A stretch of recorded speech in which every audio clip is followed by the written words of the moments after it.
আমি বিএনপি হিসাবে এখানে আসিনি, আমি কোনো দল রিপ্রেজেন্ট করছি না। আমি রুমিন ফারহানা, বাংলাদেশের একজন নাগরিক। আমার তো অধিকার আছে প্রতিবাদ জানানোর, আমি সেই প্রতিবাদটাই জানাতে এসেছি। লাল রক্তের রং, লাল প্রতিবাদের রং, লাল আন্দোলনের রং, লাল বিক্ষোভের রং, এবং আমার সন্তানের রক্ত ঝরেছে, আমার সন্তানরা রক্তাক্ত হয়েছে, তাদের সাথে সংহতি জানিয়ে আমি লাল পড়েছি। সরকার বলছে তাদের কোটা আন্দোলন দাবি মেনে নেওয়া হয়েছে, তারপরও তারা কেন আন্দোলনে? সরকারকে বুঝতে হবে গত 17 বছর তারা যে অত্যাচারের স্টিম রোলার চালিয়েছে, বাংলাদেশের মানুষকে একটা সেকেন্ড ক্লাস সিটিজেন বানিয়ে রেখেছে, দেশটাকে তার নিজের বাপের দেশ বানিয়েছে।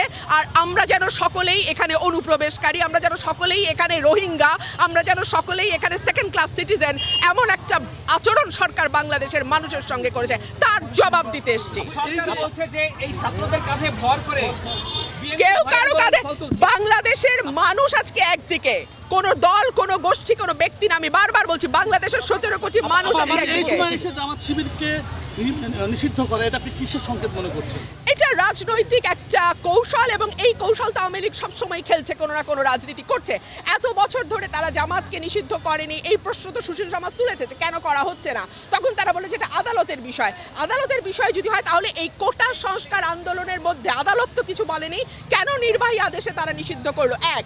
দুই হচ্ছে বাংলাদেশের মানুষ কোন রাজনীতি নেবে, কোন রাজনীতি নেবে না, এই অধিকার কেবলমাত্র বাংলাদেশের 17 কোটি মানুষের। এটা সরকার ঠিক করে দিতে পারে না। বিএনপি নেতাদের এই যে ধরপাকড় হচ্ছে, বিএনপি নেতাদের যে ধরপাকড় হচ্ছে, এটা কি বলতে চান? এটা শেষ। যে ধরপাকড় হচ্ছে, তারা বলছে কাকে ধরপাকড় হচ্ছে না? বিএনপি নেতাদের ধরপাকড় হচ্ছে, আমাদের বাচ্চাদের ধরপাকড় করছে, আমাদের নিরীহ জনগণকে ধরপাকড় করছে। ধরপাকড়টা করছে না কাকে? গণগ্রেপ্তার করছে, সাধারণ মানুষকে গ্রেপ্তার করছে। কাকে করছে না সেটা?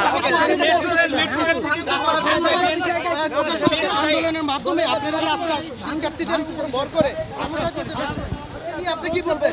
বাংলাদেশে কে ক্ষমতায় যাবে, কে ক্ষমতায় যাবে না, এটা নির্ধারণ করার একচ্ছত্র মালিক বাংলাদেশের জনগণ। এই মালিকানা জনগণের কাছ থেকে কেড়ে নেওয়া হয়েছে বলেই আজকে মানুষ এতটা বিক্ষুব্ধ। কিন্তু আমরা এর আগে তো আপনাদেরকে রাস্তায় তেমন দেখা যায় না, শিক্ষার্থীরা নামার পরে আপনাদেরকে রাস্তায় দেখা যাচ্ছে, তাহলে এটা কি সংকেত দিচ্ছেন আপনারা?